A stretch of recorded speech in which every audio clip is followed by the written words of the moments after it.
보고 있다가 아래로 심장에 위치한 포치타를 내려본다라고 해석하던데 제가 봤을 때는 거기보다 훨씬 더 아래로.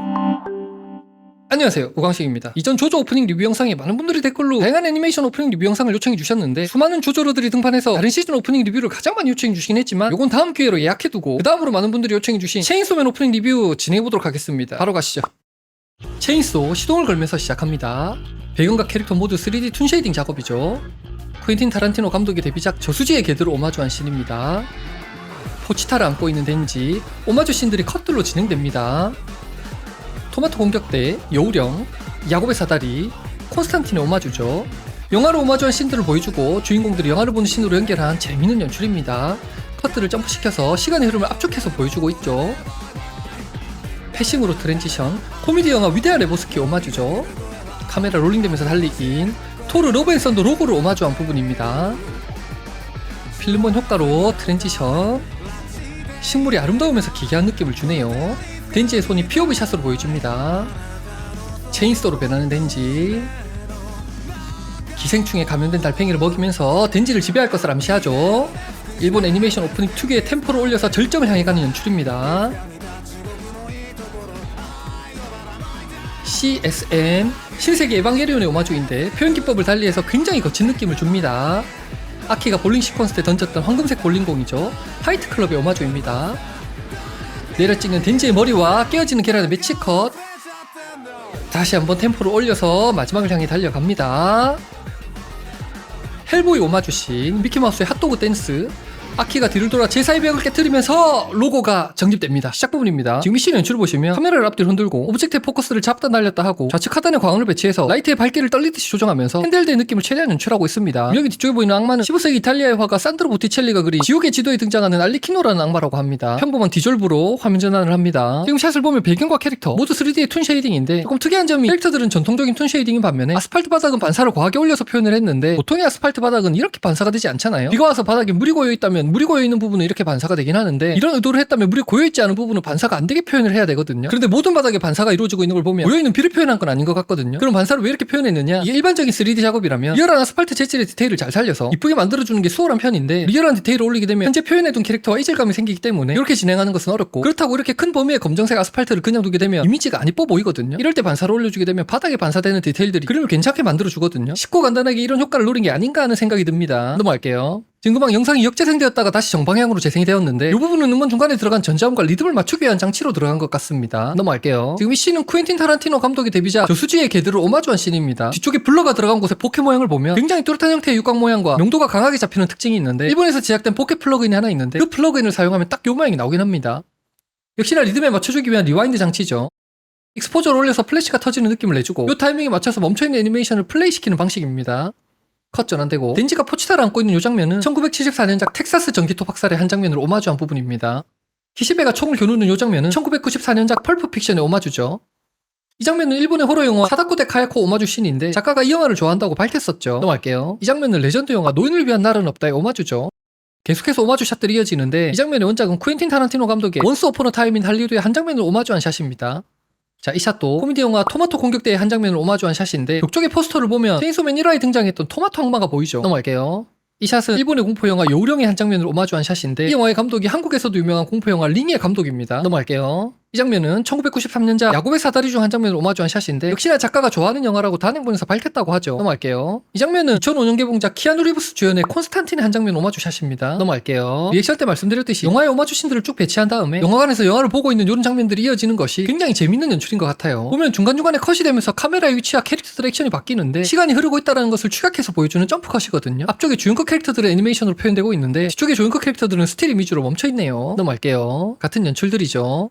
우측에서 오브젝트가 들어오면서 화면이 트랜지션 됐는데 잠깐만 뒤로 가볼게요. 뭔가 뱀들이 엉켜있는 것 같기도 하고 머리카락이 엉켜있는 것 같기도 한데 도무지 이게 뭔지 모르겠거든요. 혹시 이거 뭔지 아시는 진성 체인소맨 팬분들 계시면 댓글 한번 부탁드립니다. 넘어갈게요. 지금 이 씬은 1988년도에 개봉한 코미디 영화 위대한 레보스키의 오마주 씬입니다. 넘어갈게요. 지금 아키가 던지는 볼링공의 모양을 자세히 보면 2D로 작업이 되어 있고 카메라가 빠질 때 오브젝트들의 디멘션에 변화가 없는 걸 보면 씬 전체가 2D 작업이고 뒤쪽에 있는 배경과 캐릭터 한 단만 Z축으로 거리가 빠져있는 형태인 것 같은데 다음 샷을 보면 신전체가 3D로 제작이 되어 있고 그 때문에 당연하게도 볼링공의 컬러와 반사의 모양이 앞신과 붙지 않고 이질감이 느껴집니다. 넘어갈게요. 지금은 온전한 볼링핀이 보이는데 한 프레임만 넘어가면 모든 핀이 박살나있는 형태로 작업이 되어 있죠. 이런 식으로 작업을 하게 되면 디테일한 시뮬레이션 없이 간단하게 작업을 할 수 있겠죠. 넘어갈게요. 아래쪽에 보이는 파워 타이포는 마블의 영화 토르 러브 앤 썬더의 로고를 오마주했다고 하는데 사실 이런 디자인은 레트로 퓨처리즘에서 비교적 많이 접할 수 있는 타이포그래피의 형태라 오마주를 한 게 맞나라는 생각을 했었는데 로고 주변의 번개 형태를 보니까 오마주가 맞는 것 같습니다. 넘어갈게요.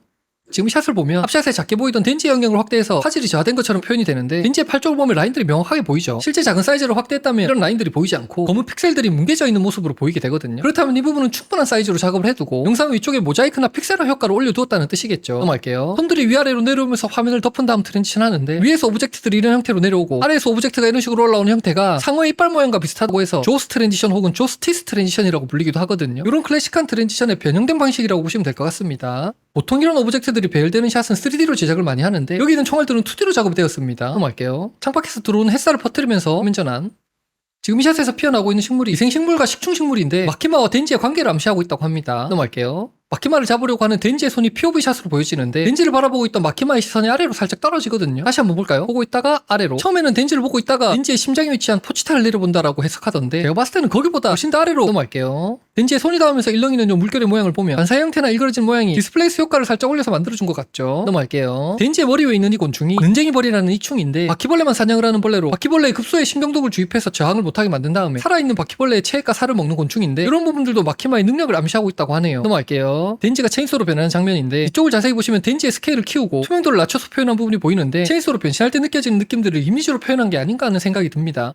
이 샷의 녹색 배경을 보면 윗니빨, 아랫니빨에 위아래로 벌어지는 애니메이션과 이쪽 부분이 흘러내리는 피처럼 보이기도 해서 덴지 얼굴인가 하는 생각이 들긴 하는데 그렇다고 하기엔 색깔이 너무 녹색이고 블루도 너무 많이 들어가 있어서 뭔지 모르겠거든요. 이 부분도 왠지 우리 체자를 중에 아시는 분이 계실 것 같은데 아시는 분들 댓글 남겨주십시오. 넘어갈게요. 또 초점이 나갔죠. 체인소맨 오프닝 군데군데 이런 식으로 초점을 날리는 방식이 많이 사용되고 있는데 이런 식으로 초점을 내보냈다가 화면을 전환하면서 포커스를 잡아주는 방식이 디포커스드 포커스라고 불리는 트랜지션 방식입니다. 넘어갈게요. 신의 달팽이는 레오코클로리디움 파라독솜이라는 기생충에 감염된 달팽이거든요. 이 기생충은 새의 몸에 기생을 해야 되는데 새는 벌레를 먹을 때 머리를 깨면서 먹기 때문에 산채로 새의 몸에 들어갈 수가 없어서 중간 숙주로 달팽이를 이용한다고 하거든요. 기생충의 알들이 잎에 붙어 있다가 달팽이가 잎을 먹을 때 달팽이 몸에 들어가서 성장한 다음에 눈으로 이동을 해서 눈을 비대하게 만들고 색상을 화려하게 만들어서 이 눈을 새들이 좋아하는 애벌레 모양으로 만들어 버리거든요. 그러고 나서 달팽이의 신경을 고란시켜서 양지 좋은 곳으로 이동시킨 다음 새들에게 잡아먹히게 만든 다음에 최종 숙주인 새에게 기생하게 되는데 이런 형태가 또 마키마와 관련이 있다고 하네요. 마키마의 눈 모양과 달팽이의 눈 모양이 비슷해 보이기도 하죠.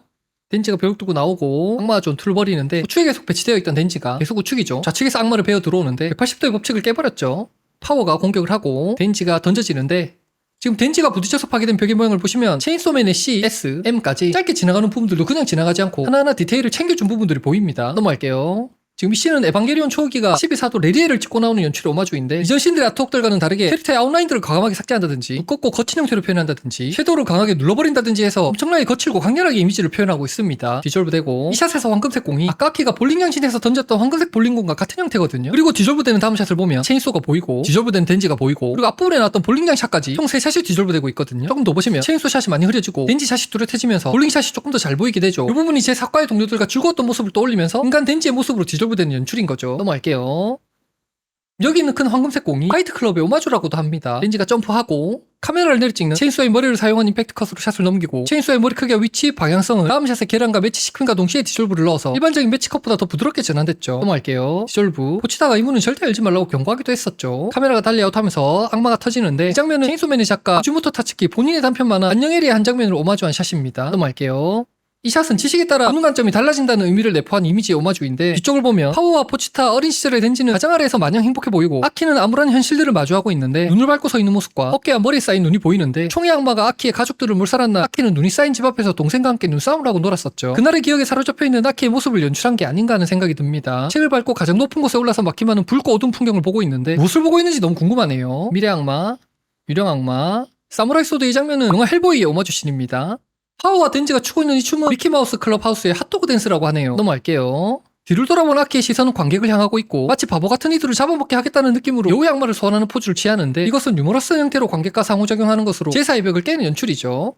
화면을 흔든과 동시에 글리치 이펙트를 주면서 여우의 악마를 소환했다는 상상을 하게 만드는 연출이죠. 글리치 이펙트를 받아서 로고를 정립시키면서 영상은 끝이 났습니다. 체인소맨 오프닝은 다양한 콘텐츠들의 패러디와 오마주가 가득해서 따로 자료를 찾아보면서 정리해야 될 정도였는데 오프닝에 정말 신경을 많이 썼다라는 것을 알 수 있었습니다. 체인소맨은 제가 한 달 전쯤에 1기를 마스터하긴 했었는데 처음 볼 때 웬 강아지 같은 캐릭터 머리에 톱이 박혀있질 않나, 빛을 갚으려고 파이어 에그 한 짝을 팔았다고 하질 않나 해서 잠깐 보다가 바로 꺼버리긴 했었거든요. 근데 참고 보다 보니까 인간의 내면을 들여다보는 것 같은 특유의 묘한 분위기와 피식하게 만드는 유머 코드에 빠져서 순식간에 1기를 마스터해버린 것 같습니다. 갓띵작 애니메이션 추천과 원하시는 리뷰까지 댓글로 작성해주시면 바로 저희 꿈을 보여드리겠습니다. 자, 그럼 오늘은 여기까지.